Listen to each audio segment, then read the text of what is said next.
अस्सलाम वालेकुम, कैसे हैं आप सब। और अल्हम्दुलिल्लाह मैं ठीक हूँ और welcome back to another vlog, welcome back to another video.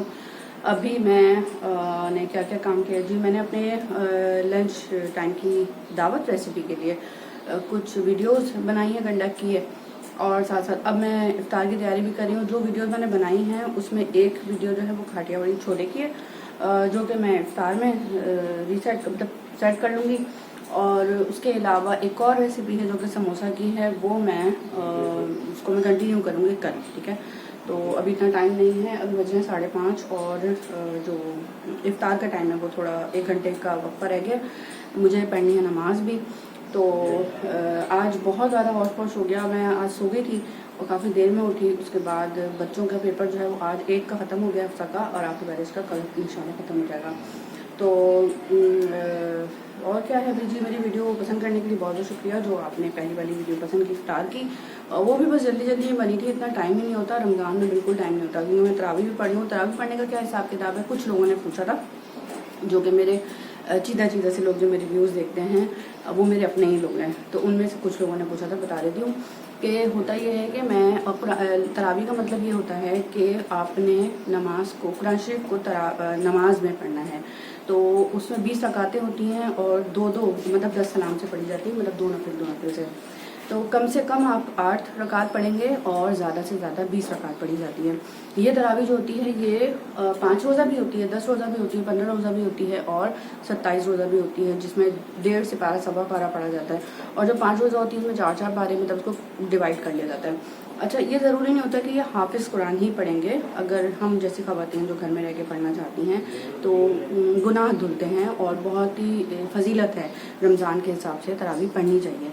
तो मैंने जब पिछले 2 साल से जब स्टार्ट किया था तो उसमें ये था जी कि मैं तरावी सूरा पे पढ़ रही थी। अम्मी पढ़ती हैं तो अम्मी को देखा देखी मैंने स्टार्ट किया था।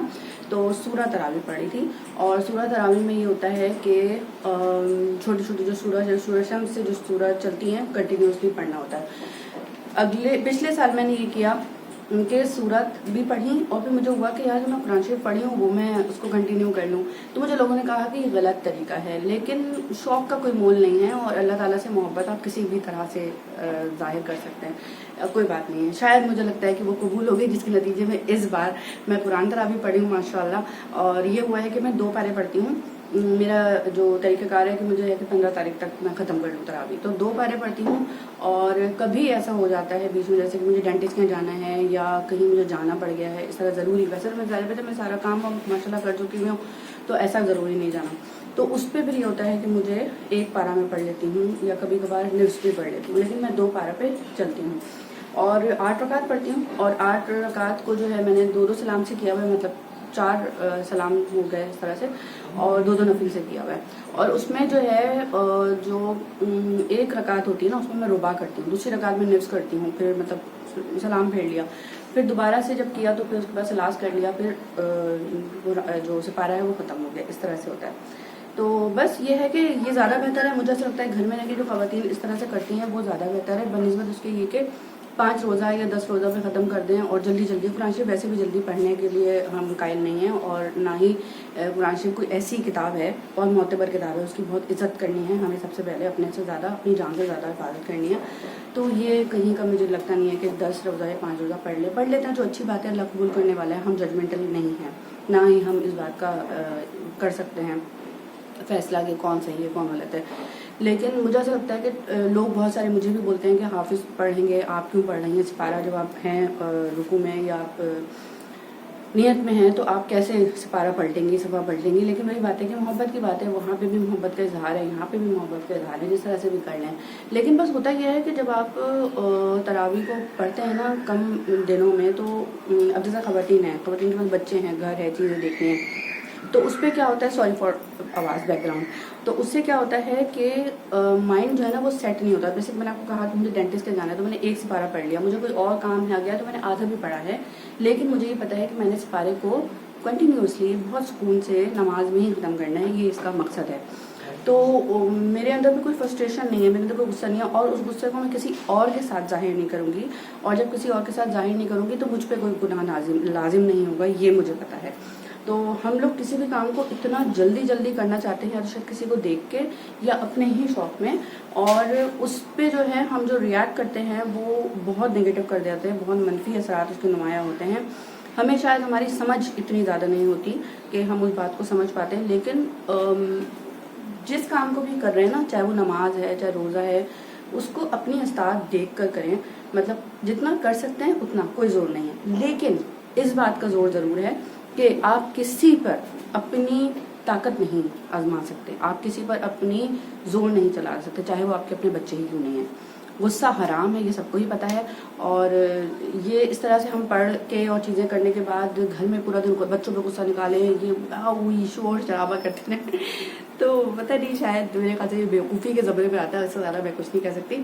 لیکن بہرحال میرا صرف سمجھانے کا مقصد یہ ہے کہ جو بھی عبادت آپ کر رہے ہیں وہ آپ کے لیے ہے، کسی دوسرے کو اس کا کوئی فائدہ نہیں ہو رہا. دوسرے کو یہ فائدہ ہو رہا ہے کہ آپ اس کے ساتھ کس طرح سے پیش آ رہے ہیں اور اپنا رد عمل کس طرح سے ظاہر کر رہے ہیں. تو جس طرح سے ہوتا ہی ہے نا کہ ہم یہ دیکھتے ہیں کہ بچوں کو جب ہم دسترخوان لگاتے ہیں، افطار بھی ہونے والی ہے تو ہم دسترخوان لگاتے ہیں، بچے سو رہے ہیں، کھیل رہے ہیں، پڑھ رہے ہیں، چیزیں کر رہے ہیں، ان کو ماشاء اللہ سے دسترخوان ایک بنا مطلب ملتا ہے، بنا بنایا یا ایک لگایا. ماشاء اللہ ماں باپ کو اللہ تعالیٰ سب کو اتنی استعداد دے کہ وہ کریں، بچوں کو بہت زیادہ محنت نہ کرنی پڑے. بہت دفعہ ایسا بھی ہوتا ہے کہ ہمیں بنا بنایا کچھ نہیں ملتا اور ہمیں جو ہے بہت محنت کرنی پڑتی ہے. تو جب بنا بنایا مل جاتا ہے تو ہمیں اس چیز کی وہ قدر نہیں ہوتی، ہمیں صرف پتہ ہے کہ یہ میرا ہے، چاہے وہ کوئی بھی چیز ہے. مطلب وہ کچھ بھی ہو سکتا ہے، میں کسی ایک چیز کو پوائنٹ آؤٹ نہیں کروں گی. تو اس میں جو ہے نا ہمارا یہ آ جاتا ہے کہ ہمیں سوچنا ہے کہ ہمیں جو چیز ملی ہے، جس کے ہم حقدار تھے یا ہم جس کے مالک ہیں، ہم اس کی کتنا حد تک ہضم کر سکتے ہیں، ہم اس کی کس حد تک حفاظت کر سکتے ہیں. اگر نہیں کر سکتے تو وہ بس میں کوئی روزے میں ہوں، اچھی بات کرنا چاہتی ہوں، اور دوسروں کے لیے بھی اچھے لفظ استعمال کرنے چاہیے اور دعا کرنی چاہیے، اور اپنے لیے بھی. تو بس میرا یہی مقصد ہے آپ کو صرف بتانے کا کہ عبادات کریں اور اپنے لیے کریں، اللہ کے لیے کریں.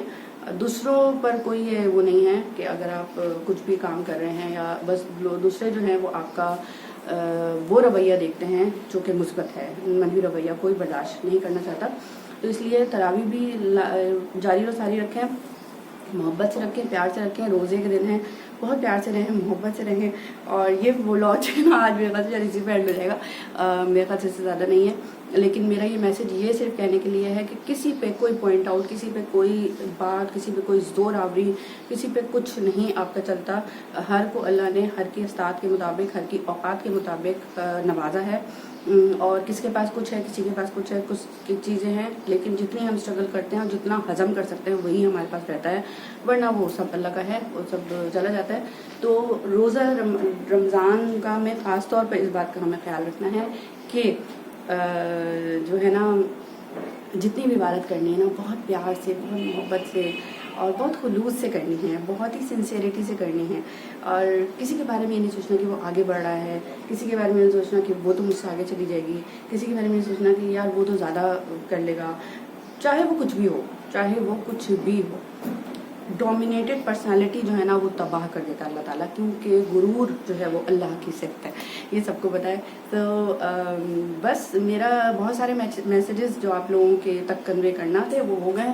جو سمجھنا چاہیں وہ سمجھ لیں، جو نہیں سمجھنا چاہے تو میں کسی پر بھی زور آوری کرنا پسند نہیں کرتی، اپنے کام سے کام رکھتی ہوں.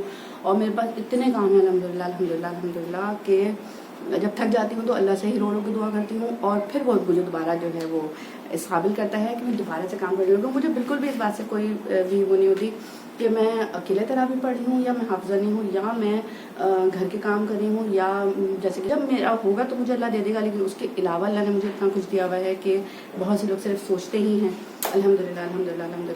الحمدللہ. تو بس یہ کہ ہمارے پاس جو کچھ بھی ہوتا ہے وہ ہمارا کچھ بھی نہیں ہے، سب اللہ کا ہے، اور ہم زور آوری کسی پر نہیں کر سکتے. آج کا ولاگ اتنا ہی، اللہ حافظ.